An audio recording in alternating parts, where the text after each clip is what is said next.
Gracias por seguir con nosotros. Nos acompaña en nuestra sala de enfoque matinal el señor Ricardo Merlo, quien es diputado italiano y politólogo, y a quien además nos une una vinculación periodística en cierta manera. Gracias por estar aquí, señor. No, gracias a usted por invitarme. En un momento determinado en la República Dominicana se sorprendió ante una decisión de prácticamente quitar la embajada de Italia a nuestro país, y nos alegramos bastante cuando se tomó la disposición de volver a abrirla. ¿Qué fue lo que motivó en primera instancia a eliminar esta embajada? Y para nosotros era sumamente importante, y de hecho veíamos como de tiempo en tiempo una gran cantidad de personas se interesaba en irse hacia Europa, específicamente hacia Italia. Bueno, fue una decisión totalmente irracional, según nuestra opinión. Primero porque en República Dominicana es el lugar donde viven más italianos de todo Centroamérica y el Caribe. Además de eso, en República Dominicana vienen entre 100 y 150.000 italianos por año de turistas. Así que dejar abierta una embajada en Nicaragua o en El Salvador y cerrarla de República Dominicana, digamos que roza la estupidez humana. Así que nosotros venimos llevando una batalla en el Parlamento italiano, representamos a los italianos en el exterior en el Parlamento italiano. Yo fui electo en Sudamérica y bueno, desde que se cerró hasta ahora estamos empujando, y yo le pido a toda la comunidad italiana que vive en República Dominicana de no aflojar, de seguir para adelante, de seguir la lucha y la batalla, porque hasta que no esté abierta no vamos a parar. Y de la comunidad dominicana que vive en Italia, ¿se tiene más o menos una estadística y a qué se dedica esa comunidad allá en Europa? Hay cerca de 30.000 dominicanos en Italia, al menos esos son los que están registrados, y bueno, trabajan en diferentes, no tenemos una estadística en qué trabajan, pero hay... ¿Pero en qué más trabajan? 30.000 regulares, hay de todo, algunos en tiendas, yo he visto muchos que trabajan en tiendas en el centro de Roma. Además, los contratas a veces porque como hablan dos idiomas, sí, y hay mucha gente que habla en español y va a comprar. Por ejemplo, ahora hay tiendas cerca de Piazza España que hay gente que habla chino, gente que habla español, porque hay mucho turismo. Bueno, Italia es un país lleno de turistas, ¿no? Bueno, ahora vamos a entrar en materia sobre lo que había iniciado Elisa. Ciertamente no parece tener ningún sentido lógico el haber clausurado una de las embajadas más importantes en cuanto a representación. ¿Cuáles fueron las medidas para tomar esta decisión de las que fueron comunicadas, por ejemplo, a través de su embajada? ¿Cuál fue el argumento oficial que se utilizó para estos fines? El argumento oficial fue un argumento poco creíble, porque en Italia nosotros en un momento de crisis hemos votado algo que se llama Spending Review, que es rever todos los gastos para achicarlo la mayor cantidad posible para que la economía pueda repartir. Lo que pasa es que después el gobierno es el que decide dónde cortar, y una de las decisiones que tomó a través del Ministerio de Relaciones Exteriores fue el cierre de algunas embajadas. Por ejemplo, otra cosa totalmente irracional, cerraron el consulado italiano en Montevideo. En Montevideo viven 100.000 italianos, más todos los descendientes. Llegamos a 500.000 entre italianos y descendientes. Y había un consulado, lo cerraron y pusieron se llama ufficio consolare, adentro de la embajada. Otra estupidez. A veces la política hace estas cosas que realmente rozan la irracionalidad total. Uno puede bajar los gastos en las cosas improductivas, hay un montón de gasto político que no sirve para nada, y bueno, ahora hemos votado una reforma constitucional que va a no eliminar el Senado, pero el Senado va a bajar de 325 senadores a 100, van a ser ad honorem y van a participar en mucho menos cuestiones que tienen que ver con las decisiones políticas. Por lo tanto, va a haber mucho menos gasto político. Italia va a ser más gobernable porque va a ser solo la Cámara de Diputados que va a votar, por ejemplo, el presupuesto, la fiducia, la confianza al gobierno. Así que a veces se toman decisiones. Nosotros hemos estado en contra de esta decisión del gobierno y bueno, ahora estamos luchando para que la embajada se vuelva a reabrir. Todavía no tenemos ninguna comunicación oficial, tenemos algunas comunicaciones informales, pero bueno, oficialmente todavía no no tenemos la comunicación, pero bueno, somos optimistas porque la lucha que hemos llevado adelante junto a todas las fuerzas vivas, la Casa de Italia en Santo Domingo, el MAIE, que es el Movimiento Asociativo de los Italianos en el Exterior, bueno, y toda la comunidad italiana organizada que ha luchado para esto. Ser diputado en Italia es una gran curiosidad porque estamos en campaña electoral aquí, uno sabe a qué aspira un diputado, un ciudadano común, cuánto invierte, cuántos ciudadanos representa, pero ser diputado en Italia, ¿cuánta gente representan? ¿Cuáles ventajas sobre un ciudadano común y corriente tiene ser diputado? Si tiene exoneración, si tiene pistola, si tiene chofer, si tiene barrilito. No, pistola no, chofer. No, yo no tengo ni pistola ni chofer. Yo fui elegido en Sudamérica, donde hay 1.400.000 electores. La elección no es lista sábana, lista cerrada. Para votar nos tienen que poner nombre y apellido. No es que uno vota un partido y entran todos. Acá hay que elegir uno por uno. Entonces se hace mucho más directo el contacto, en el caso nuestro, con los electores, porque para que nos voten tenemos que poner la cara, tenemos que ir y tenemos que tratar de resolver los problemas reales, independientemente de derecha, izquierda y todas las cuestiones de las discusiones políticas clásicas. Nosotros tratamos de, por eso que en este momento, en mi caso, yo vine a Santo Domingo para poder entender bien el tema, estar en contacto con la comunidad y ver si el gobierno italiano de una vez por todas toma esta decisión. Usted vendría siendo como un diputado en ultramar, que no necesariamente parlamentan a Italia. Es diferente. Nosotros somos diputados nacionales. Italia dividió el mundo en 4 circunscripciones. Sudamérica, Norteamérica, en la cual entra Centroamérica, Europa y Australia y África. Nosotros somos 18 en total, 6 senadores y 12 diputados. Entre los 12 diputados somos 4 de Sudamérica y bueno, estamos luchando no solo para esto, sino que para Montevideo, que en Montevideo pongan otra vez el consulado, para que no nos recorten los fondos para la promoción de la lengua y la cultura italiana, que es una inversión. Cuando Italia invierte en lengua y cultura italiana, está invirtiendo en Made in Italy, en exportaciones, además en gente que después va de turismo y deja dinero en Italia. Entonces a veces la política hace cosas irracionales y bueno, nosotros dentro de lo que podemos y con un gran pragmatismo ideológico, yo fui formado en Argentina, estudié ciencia política en la Universidad de El Salvador, que es una universidad jesuita inspirada por Papa Francesco, así que venimos de esa formación. Yo me formé en las asociaciones católicas italianas de Sudamérica, de ahí es de donde vengo, del voluntariado y de una historia de migrantes que algunos han hecho 60 días de barco para llegar a Sudamérica y trabajar, y venimos de abajo, digamos. Hay un aspecto que a mí siempre me llamó la atención, sobre todo con esta última reforma constitucional que hicieron en Italia. Europa ha estado pasando por una situación económica delicada, salvo uno que otros países como Alemania, pero básicamente Europa se ha envuelto en una grave situación económica de la cual le ha costado mucho sacar la cabeza.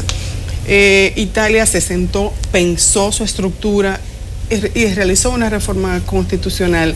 ¿Sobre qué pilares se sustenta esa reforma constitucional para poder ser aplicable y que sea, o sea, que haga mucho más operativo al Estado, sin pensar en un asunto clientelista? Esa es la respuesta. Gobernabilidad. Italia es un sistema parlamentario donde pequeños partidos con 2 o 3 parlamentarios podían condicionar el gobierno y lo podían hacer inmóvil. De esta manera, al haber una cámara sola que toma las decisiones y el que gana va a tener un premio de mayoría, el que gana gobierna y el que pierde acompaña, digamos. Entonces en Italia en la próxima legislatura, cuando elijamos el nuevo gobierno, vamos a saber que va a haber 5 años un gobierno que va a gobernar y bueno, después va a ser la gente la que va a elegir el nuevo gobierno. Y para nosotros la gobernabilidad hoy en día es fundamental porque las decisiones políticas hay que tomarlas rápidamente, ya no es que podemos debatir o escuchar 1.000.000 de opiniones, hay que tratar de escuchar las opiniones necesarias y tomar las decisiones, porque en Europa tenemos muchos problemas, tenemos el gran problema del terrorismo, que lo tenemos muy cerca, estamos muy preocupados, hay lugares que lo tenemos militarizados, no sabemos de dónde va a venir el golpe y Roma y el Vaticano son objetivos, lo han hecho explícito y bueno, estamos muy preocupados con ese tema. Y es un tema realmente complicado. Bueno, vamos a entrar ahora sobre los intereses políticos que han estado mediando para evitar la presencia tanto cultural como económica de Italia alrededor del mundo entero, para comenzar a ponerle nombre a cada cosa, y al pan pan y al vino vino? ¿Cuáles son esos intereses puntuales políticos? No, intereses en realidad, yo creo que a veces uno se mira al ombligo y no ve todo lo que hay alrededor. Y nosotros que vivimos fuera de Europa sabemos que existe un eurocentrismo que es negativo, porque digamos que el mundo es mucho más grande y va mucho más allá de Europa. Entonces, el hecho de que la Unión Europea, la Comunidad Europea, un mercado con libertad de circulación de personas, de capitales, de servicios, haya tenido tanto éxito, ha hecho que Europa quizás se cierre, y creo que eso es un gran error. Europa tiene que seguir creciendo, pero tiene que abrirse al mundo más allá de Europa, más allá de Estados Unidos y de las potencias clásicas. Por ejemplo, Centroamérica, República Dominicana, la cantidad de empresarios italianos que hay en República Dominicana, la cantidad de empresas italianas importantes que hay en República Dominicana, y eso en Italia no se ve. Por eso que el trabajo nuestro es ahora volver y empezar a sensibilizar a la clase política para que entiendan que en Centroamérica, en Sudamérica, en el Caribe, hay un montón de intereses para Italia, para la economía italiana, para las exportaciones italianas, para el Made in Italy, que para nosotros es tan importante. Italia es un país muy chico, tiene pocos recursos naturales. Lo que tiene Italia es una gran capacidad de producir cosas, y el mundo debe ser el mercado, y tenemos una gran ventaja. Somos 60 millones de italianos en Italia y 60 millones de italianos en el exterior. Hay un país afuera. Literalmente. 60 millones. 5 millones con ciudadanía y el resto descendientes, pero en todos los países del mundo. Yo he recorrido bastante. Hace poquito estuve en Venezuela y en Colombia. En Venezuela acompañando a muchos italianos que están sufriendo mucho por el desastroso gobierno de Maduro, que para mí es una opinión personal, pero es un desastroso gobierno. Los italianos están cobrando 10 euros por mes de jubilación por una política de cambio totalmente irracional también, que roza también con la estupidez política, y bueno, una inseguridad que no se puede salir a la calle, los empresarios italianos con miedo que le confisque las empresas. Bueno, una realidad donde tenemos 150.000 italianos en Venezuela, Caracas 90.000 italianos. Después estuve también en Colombia. Ahora vamos a hacer un congreso el 11 de junio en Bucarest, en Rumania, donde hay muchos italianos. Italia es una nación global y no nos podemos cerrar solo a Europa. Que República Dominicana, dentro de sus posibilidades, limitaciones, estando bajo el eje de las grandes potencias, Estados Unidos, España, Canadá, ha intentado manejar el asunto migratorio haitiano, el problema migratorio de los haitianos a República Dominicana. En Europa, las corrientes migratorias con países que han estado en conflictos bélicos, la tragedia de casi 500 personas que fallecieron estos días en un grupo que intentaba llegar a Grecia, Atenas. ¿Cómo afecta esa migración marginal a Italia al estar en esa proximidad geográfica? Yo creo que el gran problema en este momento es que esa inmigración que se produce en un momento donde está este problema del terrorismo. Nosotros, el problema, Europa parece que, el resto de Europa parece que mira para otro lado, pero el problema explota en Italia, en España y en Grecia, porque ahí llegan los barcos. Y nosotros seguimos mucho lo que dice Papa Francesco, y realmente queremos ayudar a esa gente, queremos tratar de incorporarla. Ahora, hay una situación complicada, hay un sector minoritario de la clase política que no quiere a los inmigrantes, como pasa en la mayoría de los lugares del mundo. Nosotros tenemos que tratar de gobernar ese proceso, ni negarlo, ni reprimirlo, ni tratar mal a la gente, sino gobernarlo, ordenarlo. Y bueno, también lo que debería hacer Europa es un gran plan Marshall para los países que están tan cerca y tienen tan poco desarrollo. Porque si una persona que vive a 500 kilómetros tiene un sueldo de 30 euros por mes y sabe que hace 500 kilómetros y va a ganar 1.500, es lógico que quiera tener un bienestar para su familia. Entonces, todo eso tiene que ser cambiado con una política de Europa. Lo que pasa es que en Europa hay 27 países. Hay algunos que están construyendo muros, Hungría. Hay otros que tienen partidos xenófobos que no quieren a los inmigrantes. Bueno, hay una gran ensalada rusa que se hizo, pero bueno, nosotros creemos que al fin se va a imponer la racionalidad y vamos a recibir y a incorporar a toda esta gente que también enriquece Italia, porque viene mucha gente que le puede dar mucho a Italia y a Europa. Lo que sí que tenemos que estar con mucho cuidado con el tema del terrorismo, porque a veces la gente que llega viene sin papeles. Llegan barcos y no sabemos quiénes son. Hemos mandado a Pantelleria, que es la isla que está entre África e Italia, donde llegan los inmigrantes que no sabemos si son legales o ilegales porque vienen sin papeles, a gente que es especialista en dialectos de los diferentes lugares, de algunos lugares de Asia, de África, para poder ubicar de dónde vienes, para ver si realmente son refugiados, si no son refugiados. Elaborar un perfil de seguridad. Exactamente, porque el tema seguridad hoy es crítico. Claro. Vimos lo que pasó en Francia, vimos lo que pasó en otros países y realmente estamos ocupados en ese tema y es prioritario. A mí me llama mucho la atención cuando dice que Europa se está mirando el ombligo. Sobre todo porque pareciera, en un momento determinado, pareciera casi como si fuera lo contrario. Se unen con una moneda para fortalecerse con miras a ser más competitivos Sí, fuera. europea. Sí, pero con miras a hacerse más competitivos fuera. Por otro lado, uno se encuentra con una liberalización del visado que no solamente impacta a Europa, sino que también está impactando a otros países, incluso de América Latina, como por ejemplo Colombia, que se ha visto beneficiado recientemente con una liberalización de la visa para poder ir a algunos lugares europeos. ¿Cómo se da esa contraposición? Pareciera como que nadie tiene una verdad absoluta, pero pareciera como si no todos los países estuvieran mirando hacia un mismo destino. Bueno, el hecho de que la moneda europea no sea adoptada por todos los países ya ve que dentro de Europa hay diferentes posiciones. Por ejemplo, Inglaterra tiene una posición totalmente euroescéptica. No tienen la moneda europea, tienen la moneda propia y hacen políticas bastante independientes. Hay otros países que no. Los países fundadores de la Unión Europea, que son Francia, Alemania, Italia, Bélgica, Luxemburgo y Holanda, son los que, digamos, empujaron todo este proceso. Empezaron 6, hoy somos 27.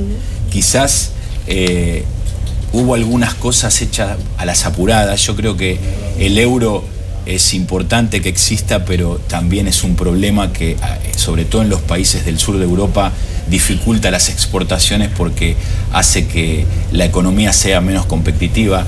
Les cuento algo muy básico. Grecia, que es una economía muy chica, tiene una moneda que es el euro, que vale más cara que la moneda estadounidense. Una economía tan chica con una moneda tan fuerte.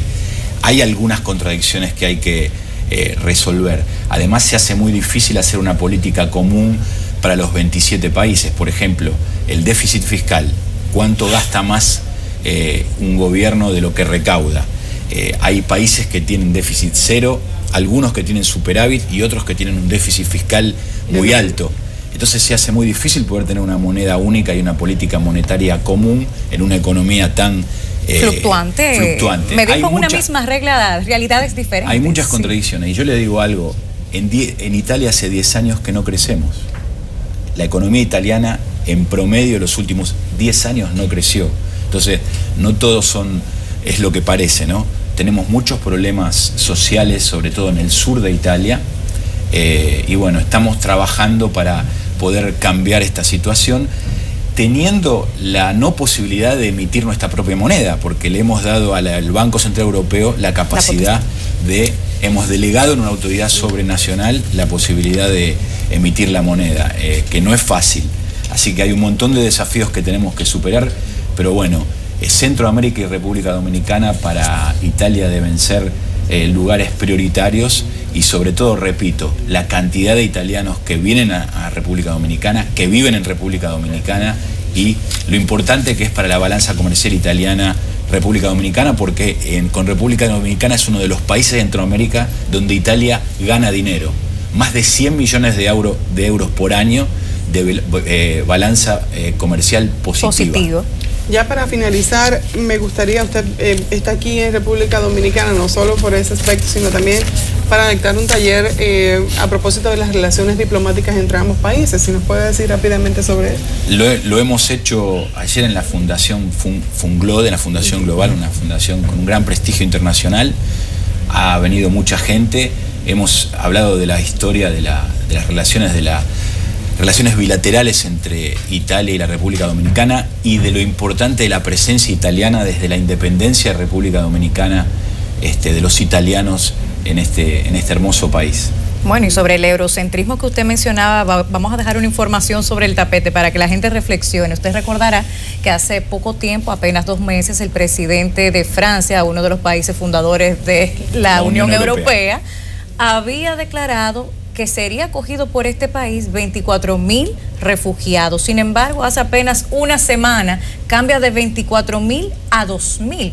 Una realidad concreta de lo que está pasando al interno de la Unión Europea frente al tema migratorio, pero también a la encrucijada del terrorismo. Una reflexión difícil. Y el otro problema que presiona, la desocupación. Sí. Porque la gente empieza a decir, nosotros no tenemos trabajo, no queremos que venga nadie. Error, porque primero que nosotros somos católicos, somos humanistas y tenemos la obligación moral de darle acogida a esa gente. Ahora, evidentemente hay muchas contradicciones y el terrorismo y la desocupación son 2 temas que presionan para a veces tomar decisiones equivocadas. De 24 a 2 lo deja manifestado. Totalmente. Muchísimas gracias por haber estado con nosotros. Muy amable.